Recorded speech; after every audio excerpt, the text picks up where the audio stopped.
Queridos amigos e irmãos, Papa Francisco, semana passada, falando aos líderes mundiais que participaram do encontro mundial sobre os direitos das crianças, intitulado Amemo-las e protejamo-las, disse que ainda hoje a vida de milhões de crianças é marcada pela pobreza, guerra, privação de educação, injustiça e exploração.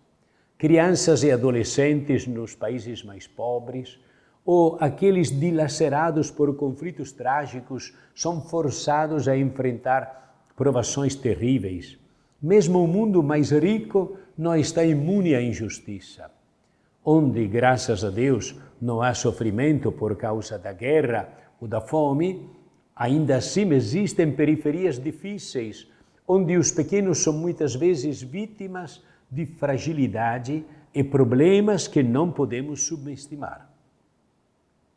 Cada vez mais, aqueles que têm uma vida longa pela frente não conseguem encará-la com uma atitude confiante e positiva. Os jovens, que são sinais de esperança na sociedade, lutam para reconhecer a esperança em si mesmos. Isso é triste e preocupante. Por outro lado, quando o futuro é incerto e impermeável aos sonhos, quando o estudo não oferece oportunidades e a falta de um emprego ou de uma ocupação suficientemente estável, corre o risco de anular os desejos. É inevitável que o presente seja vivido na melancolia e no tédio. O que infelizmente vemos quase todos os dias nos últimos tempos é inaceitável. Crianças morrendo sob as bombas, sacrificadas aos ídolos do poder, da ideologia e dos interesses nacionalistas. Na realidade, nada vale a vida de uma criança. Matar os pequenos significa negar o futuro. Em alguns casos, os próprios menores são forçados a lutar sobre a influência de drogas. Mesmo em países onde não há guerra, a violência de gangues se torna igualmente mortal para crianças e muitas vezes as deixa órfãos e marginalizadas. Até o individualismo exagerado dos países desenvolvidos é prejudicial para os pequenos. Às vezes eles são maltratados ou até mesmo reprimidos por aqueles que deveriam protegê-los e alimentá-los. Elas, as crianças, são vítimas de discussões, sofrimento social ou mental e dos vícios dos pais.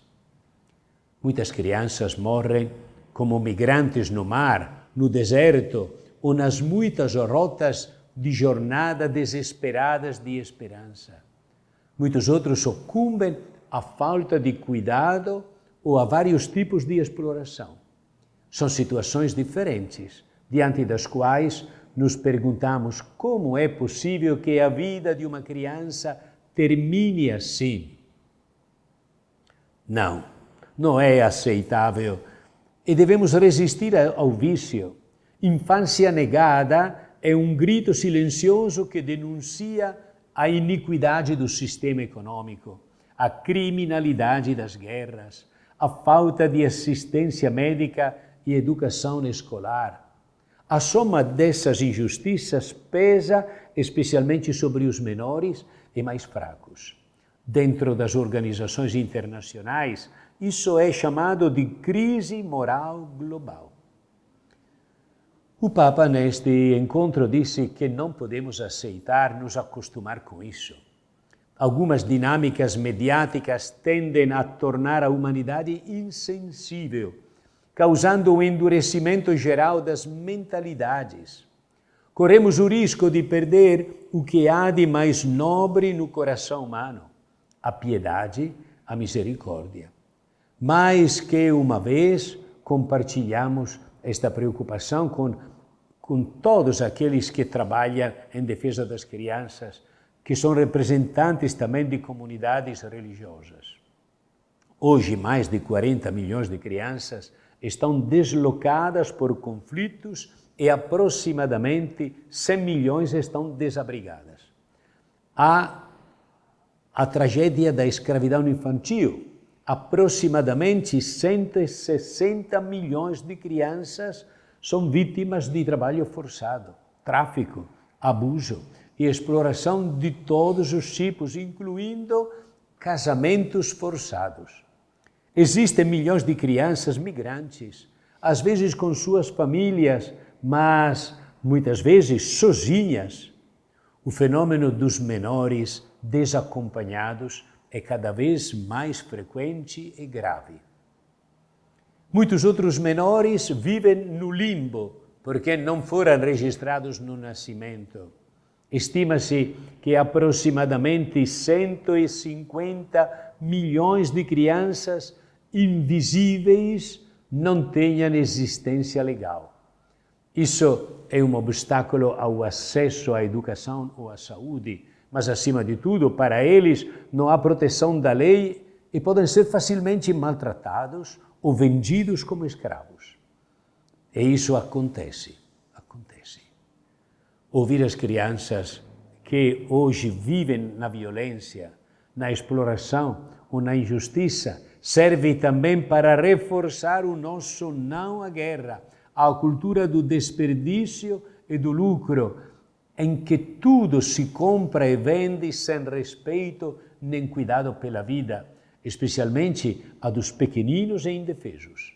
Em nome desta lógica do desperdício, em que o ser humano se torna onipotente, a vida nascente é sacrificada através da prática assassina do aborto. O aborto tira a vida de crianças e corta a fonte de esperança de toda a sociedade. Precisamos perceber que as crianças pequenas observam, entendem e lembram. E com seus olhares e seus silêncios, elas nos falam. Vamos ouvi-las. Vamos construir um mundo melhor para as crianças e, portanto, para todos. Dai-nos esperança que nós estejamos exatamente comprometidos todos juntos para colocar as crianças no centro, os seus direitos, os seus sonhos, as suas exigências para o futuro. Deus abençoe a todos em nome do Pai, e do Filho e do Espírito Santo. Amém.